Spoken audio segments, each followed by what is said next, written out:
Bom dia, ou melhor, boa tarde. Tudo bem com você? Como é que estão as coisas aí?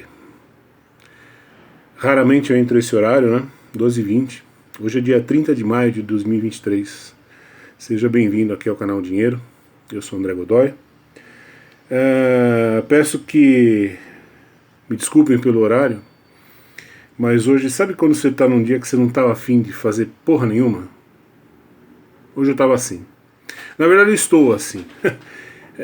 Eu tenho lido tanta besteira assim. Hoje mesmo saiu uma notícia, né, de que o Lula está discutindo um negócio de criação de moeda única aqui na América Latina. Olha, eu vou dizer uma coisa para você.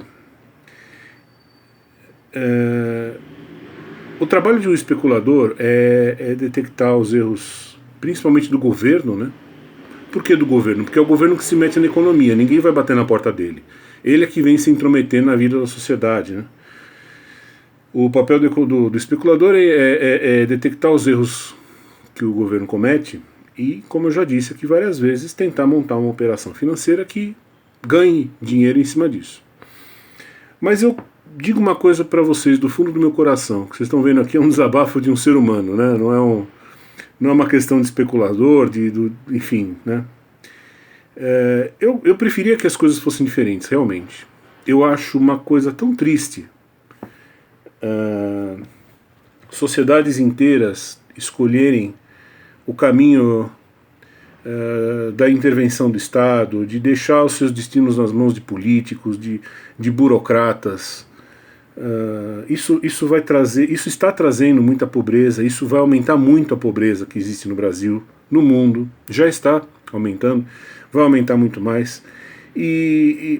Embora este aqui seja um canal de especulação, sobre especulação financeira, eu confesso a vocês, eu fico muito triste quando eu vejo isso, porque, honestamente, eu preferia viver num mundo, numa sociedade, em que a maioria, pelo menos, entendesse a importância de você deixar a sociedade livre, de você deixar a economia livre, o mercado se virar, né? Mas é tão difícil isso, parece que é mais fácil acreditar em duende do que acreditar em liberdade econômica. E é mais ou menos a mesma coisa como uma pessoa que, sei lá, é um doente mental, aí ele pega, enfia o dedo na tomada e toma um choque. Aí, não satisfeito, daqui 2 minutos ele vai lá, enfia o dedo de novo na tomada e toma outro choque. E ele não para com isso, ele fica a tarde inteira, a noite inteira, depois a manhã inteira, enfiando o dedo na tomada e tomando um choque. Ele não entende a relação causal que existe entre enfiar o dedo na tomada e tomar um choque. E é isso que a gente vê no mundo, né? É isso que a gente vê na nossa sociedade aqui no Brasil. E o mais triste, você vê isso generalizado no mundo. Uma crença repentina e idiota na ideia de que políticos vão salvar você. Políticos vão proporcionar o seu bem-estar. O bem-estar da sua família, bem-estar material, bem-estar moral, bem-estar espiritual. É uma ideia totalmente sem fundamento. E eu preferia que as coisas fossem diferentes. Eu preferia mesmo. Eu preferia que o mundo estivesse numa outra vibe, que a liberdade estivesse a 1000 por hora, que as pessoas definitivamente tivessem enterrado essa ideia estúpida de autoritarismo estatal, de socialismo. Eu gostaria muito, muito, muito. Não acredite, nós vamos ver muita desgraça no Brasil, nos países vizinhos, alguns não tão próximos, muita desgraça decorrente dessas políticas equivocadas. E por mais que seja possível ganhar dinheiro com isso, eu vou dizer uma coisa para vocês, não é bom. A sensação no fim das contas não é boa. Mesmo que você ganhe muito dinheiro à custa das burradas do Lula, você pode ter certeza de uma coisa, você vai comemorar no primeiro momento, mas no dia seguinte ou depois você vai lamentar o fato de viver numa sociedade que é governada por debilóides, por débeis mentais. É muito triste, porque você sabe que se fosse diferente você poderia até ganhar muito mais, aliás, ganharia muito mais. Né? É uma situação esquisita, mesmo você ganhando, você meio que perde, né? É estranho isso. Então, como nós temos tido uma avalanche de imbecilidades, confesso que às vezes cansa, sabe? Às vezes eu olho para tudo isso e eu falo assim, não, eu fico pensando, é difícil você ter assuntos construtivos, né, para tratar num cenário como esse, num cenário em que parece que estão querendo colocar uma banana de dinamite em cada coluna do prédio, né? E como eu já disse a vocês, eu não tenho a ideia, a premissa de vir aqui chorar as pitangas. Vocês nunca vão me ver aqui falando, ah meu Deus, né? Eu não faço isso. Se for para falar, ah meu Deus, eu faço longe das câmeras, porque eu acho que já tem gente demais fazendo isso. Eu acho que a função de um meio de comunicação, e isto aqui é um meio de comunicação, modesto, mas é acrescentar, né? Acrescentar coisas boas, não acrescentar medo, acrescentar tristeza. Eu acho que isso, se é para fazer isso, não faz nada, né? Mas é difícil encontrar uma coisa bacana da qual se possa falar num oceano de tantas abobrinhas e de tantas besteiras, né? Mas felizmente eu vim porque o Alexandre, que é um inscrito aqui no canal, ele me mandou um tema bacana e me animei. Falei, bom, ok, isso vale um vídeo. O Alexandre me mandou uma pergunta, basicamente assim, o que se pode falar a respeito da diferença entre finanças e economia? Achei um tema super bacana. Ele já tinha mencionado esse tema antes e hoje ele reforçou.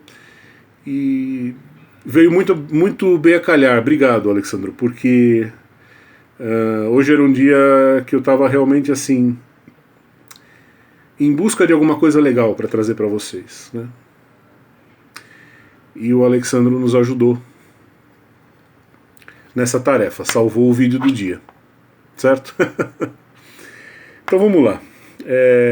Eu sei que existe muita gente que toma finanças e economia como sinônimos, né? Como se fossem a mesma coisa. E evidentemente não é. Se nós fôssemos encurtar bastante,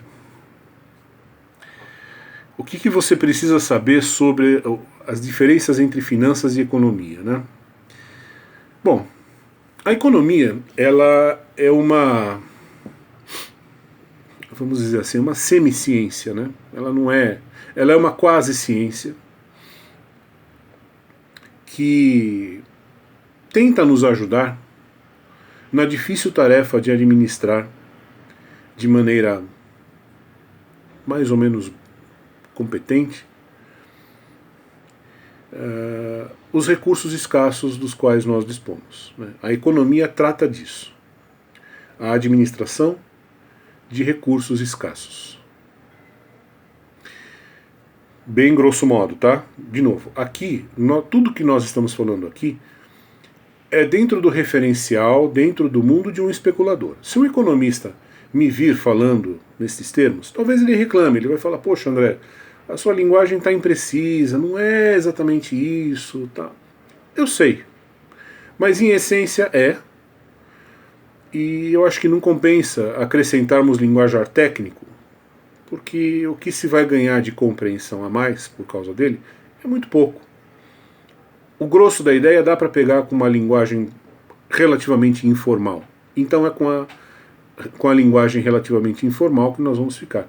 Não somos economistas, nós somos especuladores aqui.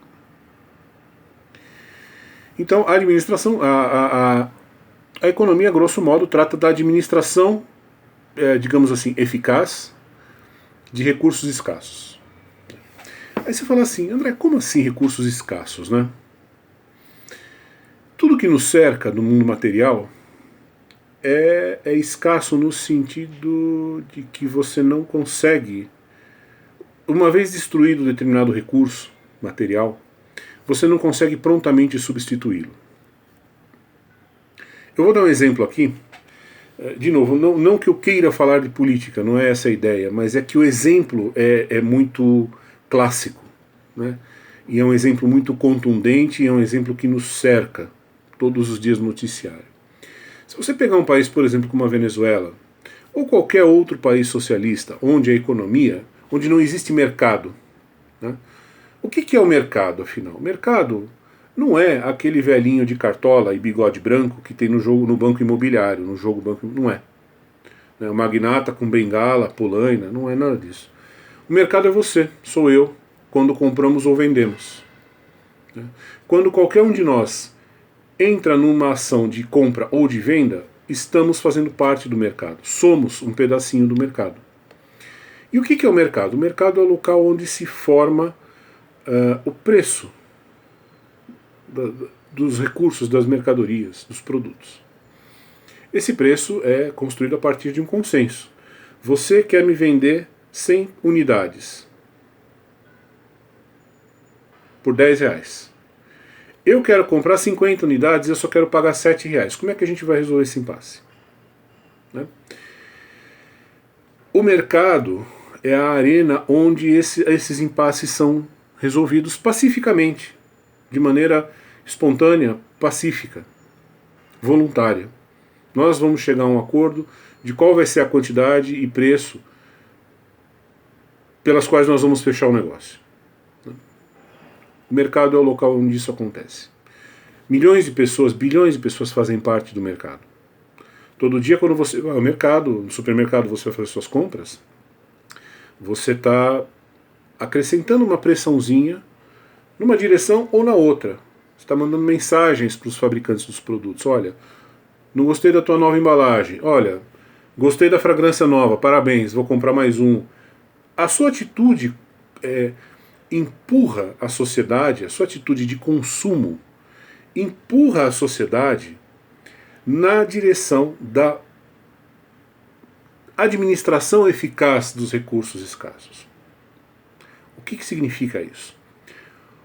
O fabricante do sabão em pó, Omo, ele não tem à disposição dele toda a matéria-prima que ele queira ou que ele quiser. Ele não tem. Se ele é muito rico, se ele é médio rico, se ele é pouco rico, se é uma empresa pequena de fundo de quintal, isso não vem ao caso, porque tanto faz. Seja qual for o tamanho da empresa ou do fabricante, ele tem nas mãos dele uma tarefa muito difícil, que é administrar recursos que são escassos. Ele tem a matéria-prima para fabricar sabão, ele tem um lote de cartolinas para fazer a embalagem, ele tem um computador onde um designer gráfico vai fazer o rótulo do pacote. Tudo isso são recursos escassos. Por quê? Porque se quando a gente diz em economia que um recurso é escasso, o que a gente está querendo dizer? A gente está querendo dizer que se você pegar aquele recurso e tocar fogo nele, né, joga gasolina e toca fogo, você não vai conseguir repor aquilo prontamente. Talvez demore muito para você repor aquele estoque, fisicamente, pela inexistência de algo imediato que você possa pôr ali, naquele lugar. Ou às vezes nunca mais você vai conseguir repor aquilo. Eu costumo dar um exemplo, é uma brincadeira, mas enfim, com um fundo bom de verdade. As pessoas sempre perguntam por que as economias socialistas geram fome, né? Não é uma coisa muito clara qual é o mecanismo através do qual essa fome acontece, né? Nas economias socialistas, a economia toda ela é planificada, ela é planejada, ela é centralizada. O que significa isso? Significa que não existe mercado. O mercado é abolido.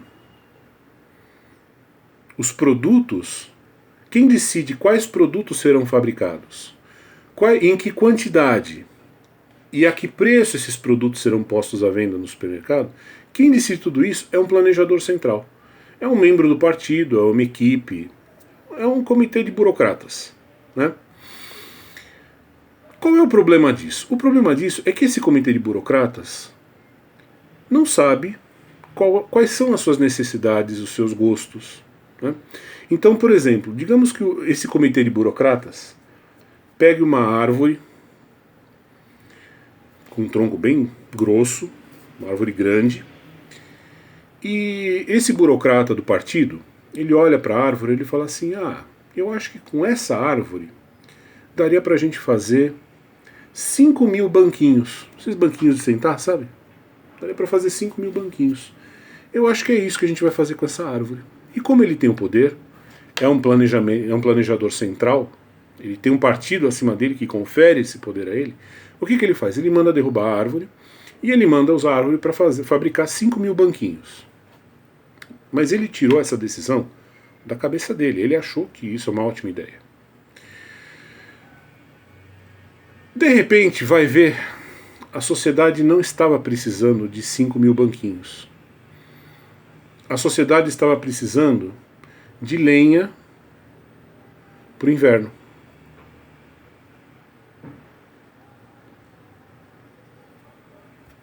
E aí? Como é que faz, né? Tudo bem. Você vai pegar o banquinho e tocar fogo nele, mas você vai pagar caro pelo banquinho, né? Depois que esse banquinho for fabricado, com certeza seria muito mais barato comprar lenha, né? Além do que a madeira é diferente, não pega fogo igual. Só que aí já foi, porque o planejador central já mandou fabricar os 5.000 banquinhos. O inverno vai chegar e você não vai ter lenha para se aquecer. Você vai ter um maldito, miserável banquinho lá. Pode usá-lo para fazer. Provavelmente o banquinho custou caro pra caramba. Você pode usar o banquinho para fazer meia hora de fogueira. Acabou. Né? Você não vai ter lenha para o inverno. O que aconteceu? O planejador central, ele destruiu um recurso escasso. Ele derrubou uma árvore para fazer uma besteira, para fazer um monte de banquinho. A sociedade não estava querendo banquinho. Só que não existe, a partir do momento que não existe a instituição mercado, a partir do momento em que não nos é permitido dizer eu quero lenha para fogueira, para o inverno, você não tem mais esse direito, porque a arena onde você falava isso não existe mais, que era o mercado, ele foi abolido pelo partido. A partir do momento em que aboliu-se o mercado, calou-se a sua voz.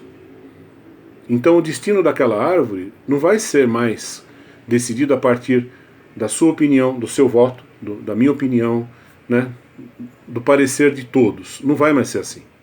Vai ser o parecer do burocrata, do membro do partido que vai decidir qual vai ser a ideia genial que ele vai ter para dar um destino naquela árvore. Como ele não está em contato com o povo, porque eles vivem numa outra realidade, fatalmente ele vai errar. Dificilmente ele vai chegar e falar eu acho que o povo vai querer lenha para o inverno. Provavelmente ele pensa que o povo tem uma casa de inverno tão confortável quanto a dos membros do partido, né? Então nem passa pela cabeça dele que o povo, na verdade, ia querer a lenha. E como não existe mais um mercado, não existe mais essa arena onde a gente pode expressar o que quer, então ele decidiu, alguém tinha que decidir, né? Ele decidiu. O partido deu autorização para ele, a autoridade ele decidiu o que fazer com a árvore, decidiu errado, ficou um monte de banquinho que ninguém precisa e não vai ter lenha para o inverno.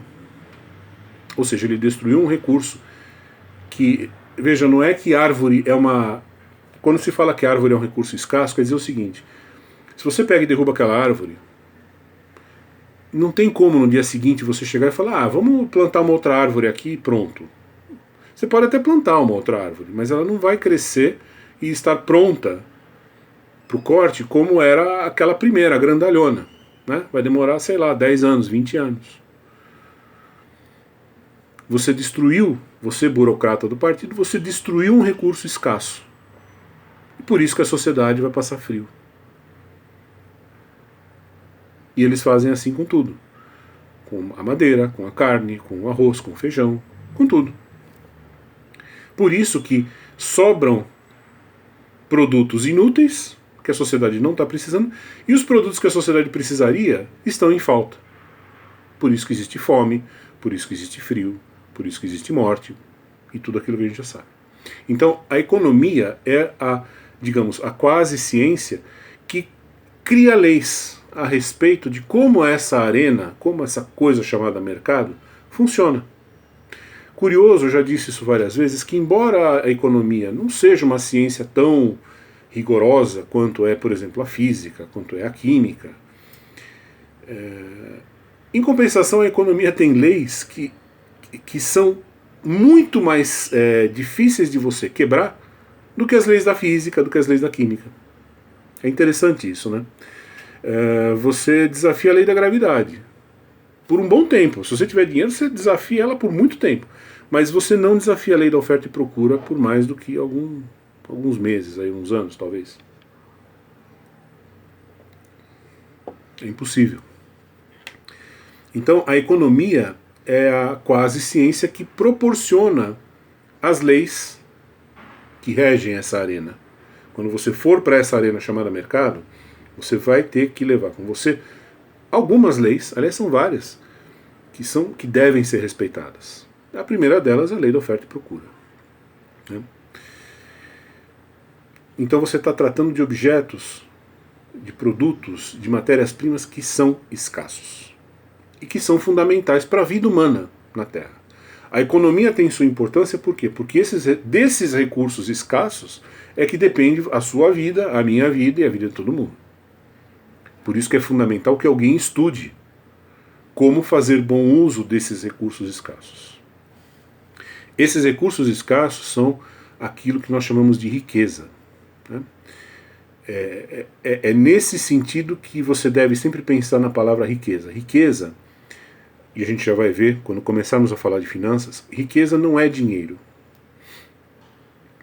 Riqueza é uma caixa de sucrilhos. Riqueza é lenha para se aquecer no inverno. Riqueza é um ar-condicionado quando o verão tiver 40 graus. Isso é riqueza. Riqueza são produtos. Aí você me pergunta, e o dinheiro, o que é? O dinheiro é um instrumento de quitação de dívida. O dinheiro ele não é uma ferramenta que pertença originalmente à economia. O dinheiro ele pertence muito mais ao mundo do direito do que ao mundo da economia. De novo, a economia trata da administração eficaz de recursos escassos. Você não usa dinheiro. Se você tiver com uma doença fatal, o dinheiro pode pagar a sua diária no hospital, mas ele não consegue providenciar um remédio que vá salvar sua vida ali naquele momento. Experimenta ter, sei lá, um câncer agressivo violentíssimo. Pode ter todo o dinheiro do mundo. Esse dinheiro não vai se transformar num remédio que salvaria a sua vida numa aplicação. Esse remédio é riqueza. Dinheiro é dinheiro. Dinheiro paga contas. Dinheiro quita dívidas. Ele tem um poder jurídico. Né? Ele tem alguma função econômica, sim, mas ele é predominantemente uma ferramenta do mundo do direito. E é nesse mundo que vive as finanças. As finanças são uma... Finanças não são uma ciência, nem quase ciência. As finanças, na verdade, é o quê? É um conjunto de normas, eu vou chamar no diminutivo porque é o que é mesmo, de regrinhas relativas à administração do dinheiro. São algumas sugestões, vamos dizer assim, de como se deve administrar dinheiro. Isso, tudo que diga respeito à administração de grana, você está falando de finanças. Tudo que envolva o dinheiro, você está falando de finanças, você não está falando de economia. E é interessante a gente notar assim que o próprio fato da economia cuidar de recursos escassos, a administração eficaz de recursos escassos, quando eu falo para você que finanças não é economia, nas entrelinhas eu já estou te falando o seguinte, olha, dinheiro não é um recurso escasso. Concorda? Porque se ele fosse um recurso escasso, ele seria estudado pela economia.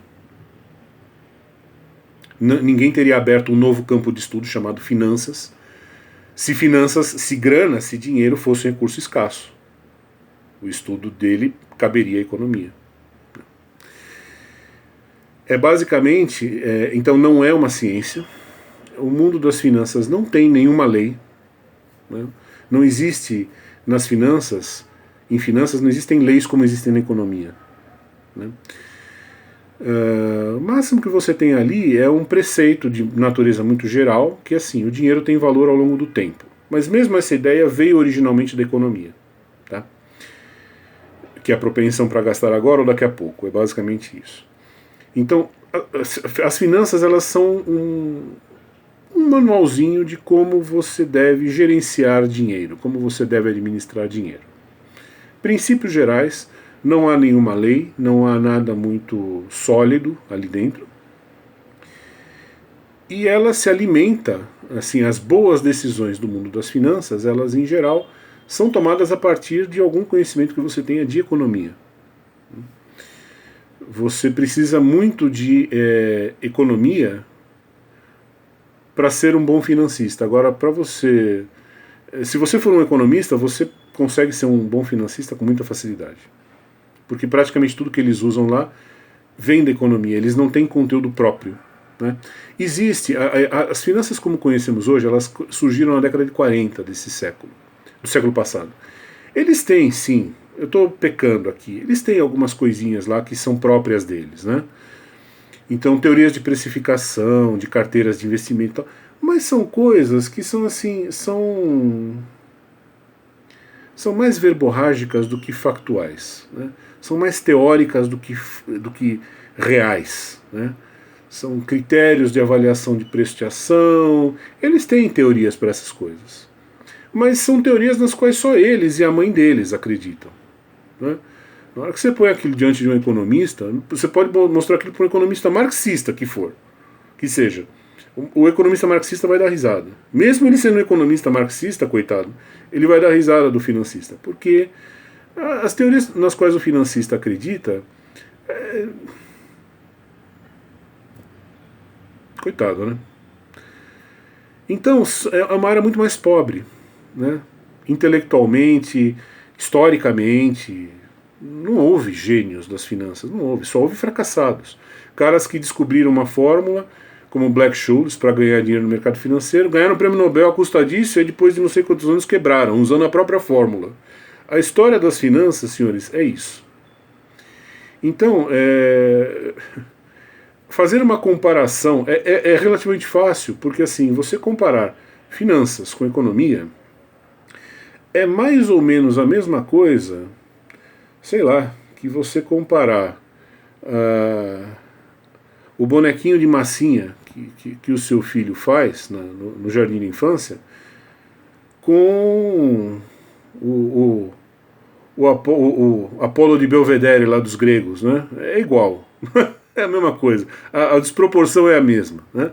É uma outra área, uma área nova, mas não é, em absoluto não é uma área que mereça mais do que um fim de semana parcial das suas leituras, ao contrário da economia. Tá? Então, é uma área que estuda ou que tenta estudar a administração do dinheiro, mas faz isso muito mal. A verdade é essa. Né? Então, saibam que finanças apenas diz respeito a tentativas de administrar dinheiro. Né? Do jeito que eles lá acham que é razoável. E a gente percebe como os resultados deles são bons, né? Porque a maneira como eles lidam com crises econômicas é realmente maravilhosa. Né? Essas são as diferenças gerais. O mundo da economia está muito ligado à realidade material do mundo em que vivemos. E as finanças são um pó de pirlim-pim-pim bastante ligado ao mundo do dinheiro, que é uma ficção jurídica, né? E em tempos contemporâneos é praticamente uma ficção estatal. Além de ser uma ficção jurídica, para piorar, é uma ficção estatal. Ainda se fosse uma ficção, um conto de fadas privado teria um pouco mais de qualidade, né? Mas não, é um conto de fadas contado por políticos, inventado por políticos. Então, realmente é uma coisa que, quando você põe na balança, para cada minuto que você estuda de finanças, estude 50 horas de economia, que o seu futuro vai ser melhor. Tá bom?